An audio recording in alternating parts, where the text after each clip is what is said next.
Well, it's quite a story. I played for Flaxbeer third grade team. I was the only white boy on. They put me on the left wing, which was a strange place, I have to say. And then after I got the ball, I got 14 or 15 Maraenui players all at the same time. Repeatedly. I kept asking, don't give me the ball! No, this is true. I broke my ribs in the first 2 minutes of the game. But I couldn't go off.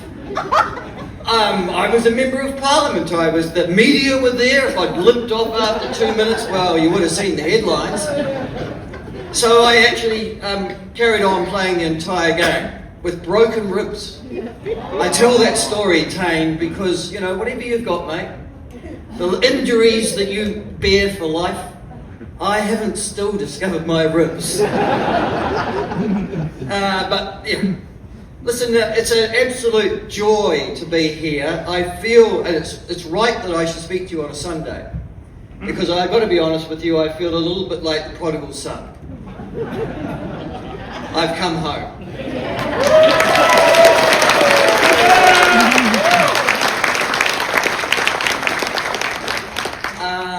But in actual fact, home was even 10 years before I was the campaign director for our very first MMP election that New Zealand First entered in 1996. Because in 1986, as a young man, my bank manager had said to me, it might be a good idea for you to get a job. And I ended up as a young researcher at the Parliamentary Press, National Party Parliamentary Press Centre, and the Research Centre.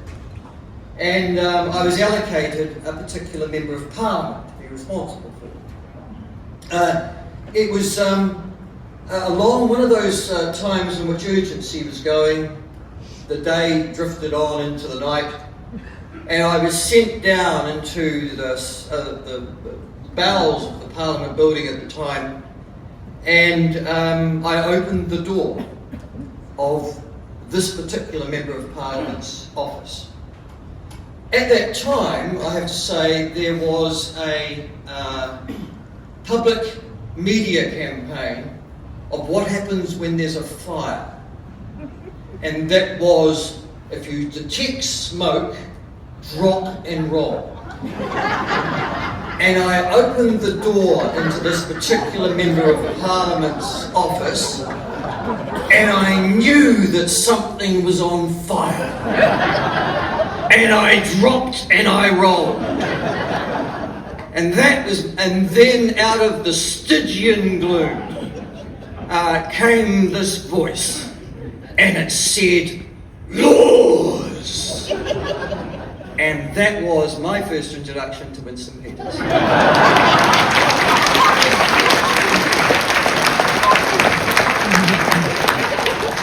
I understand perhaps a year later, 2 years later, he worked out I had a Christian name.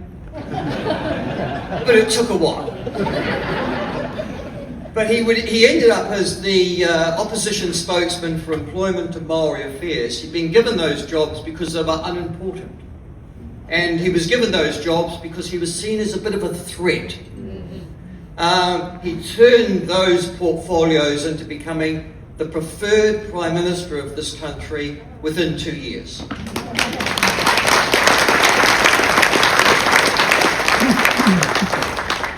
He had a bit of help. But I have to say, since Winston Peters, and it's worthy of noting, became the leader of New Zealand First, much later, the National Party has had 10 leaders in that time. From 10 leaders from then until now. Bill English did it twice. The Labour Party's had 8, but New Zealand First has had 1.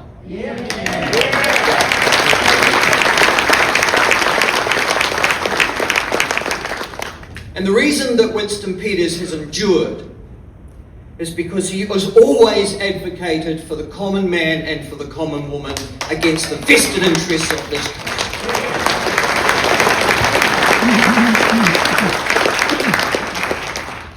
Winston and I both rode that first rodeo, or that second one, because he was then opposing the ideology of the time. And it's really important for us all to know, and certainly for our media friends, that ideology is the enemy of common sense. That's right.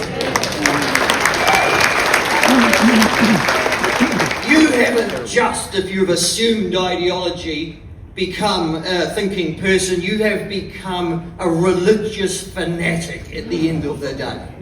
You've decided to get rid of the benefits of experience and evidence and substitute something instead. And at that time, Winston Peters was fighting the ideology of the far right. The belief that if the rich get richer and the poor get poorer, that is a good thing. And Winston Peters fought against that because his argument was, we are all New Zealanders and every New Zealander deserves equality of opportunity.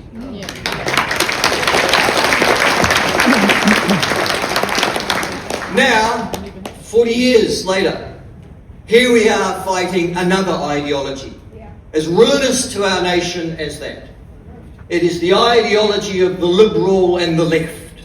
It is an authoritarian orthodoxy that says, unless you think like this, your stake in our society is taken away from you. And that is not New Zealand First. We are a party of free speech. We are a party of free thought. We are a party of freedom of expression. And there is really only one party, I would suggest to you, who has not talked about that, but demonstrated it this past 33 years. And that is New Zealand First.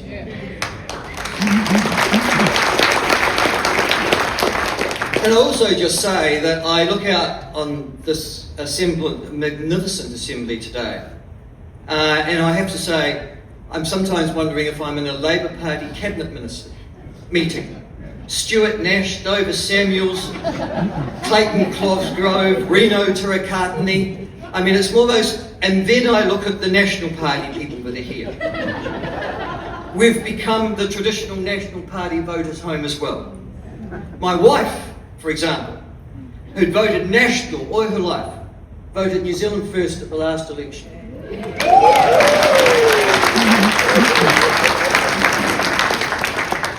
Because we are a party for everyone. We are a party for the common sense traditional values that New Zealanders used to honour, respect and advance. And that is why we are the home for Labour and National voters who are looking for a real genuine home in this year.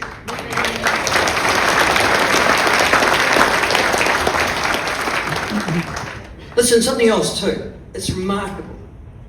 No other party in the history of MMP politics has grown its share of the vote whilst it has been in partnership with a larger party.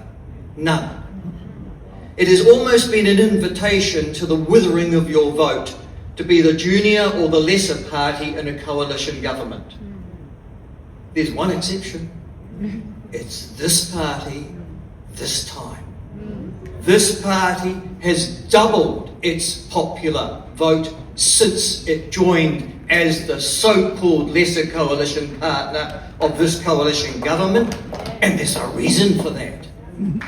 And the reason for that is that we are talking about the issues that matter to New Zealanders.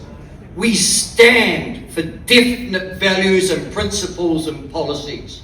We aren't trying to appeal to everybody when at the end of the day there is a series of solutions that are the right solutions and the right paths to take.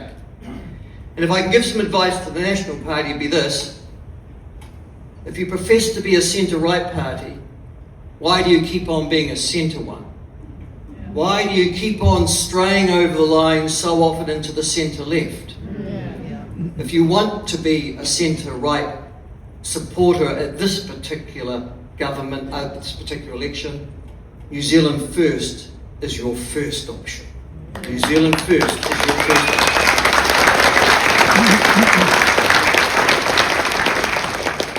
And finally, a message to my friends at the back, the mainstream media.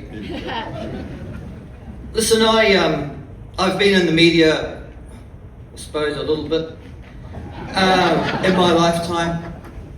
But can I say, in my lifetime, I've watched the mainstream media of this country stop reporting on news and start opining on it. That's right.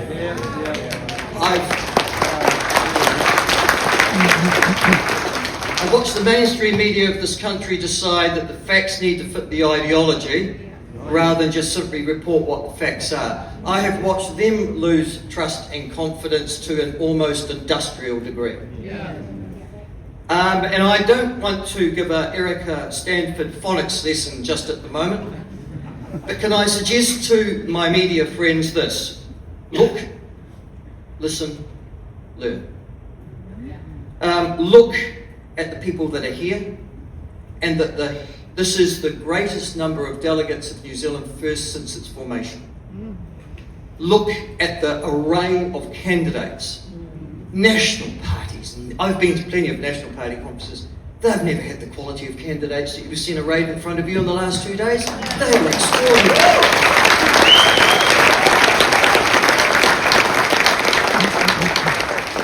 Listen to the consistent themes that come out of this conference of nationhood, of common sense, of a desire to reclaim New Zealand for New Zealanders. Listen to that as a common theme, and then learn that New Zealand, as Tane Randall so adequately and eloquently put it, wasn't always like this.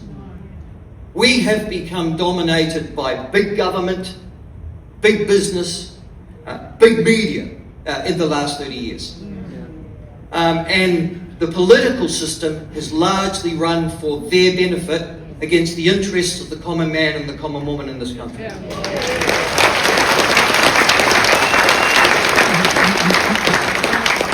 And again, how predictable. I mean, if you're going to follow the slavish ideology of the right and believe that competition is a good thing, you end up with exactly what we've got. A collection of monopoly cartels that send their monies and their profits overseas and rip off average New Zealanders on a daily basis. I live in Central Otago. I live in the Waitaki electorate. There are 5-6 hydroelectricity dams in that electorate.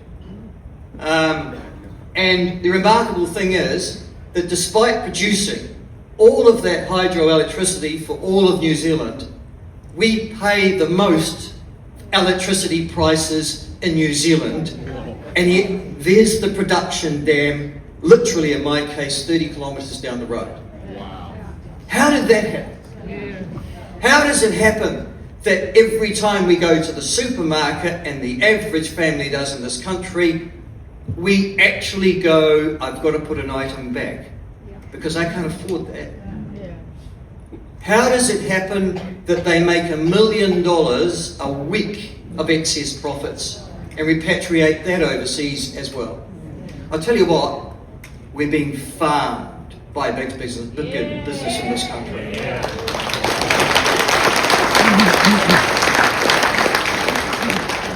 So, when we say we're conservatives and we stand for common sense, do you know what? That's not quite so common these days. And I'll tell you something else.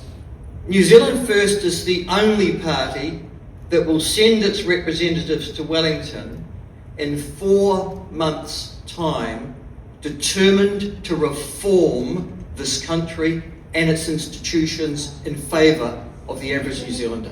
We are the only one.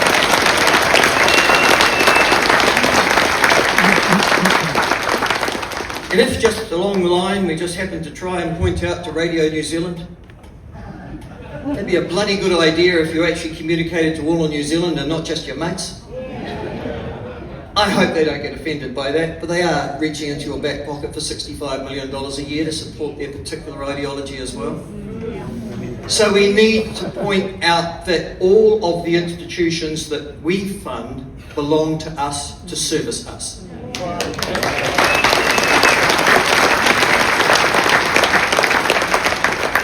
I've watched institutions that are meant to be servicing us and looking after us. The Commerce Commission, the Groceries Commission, the Electricity Authority, good God, the Human Rights Commission.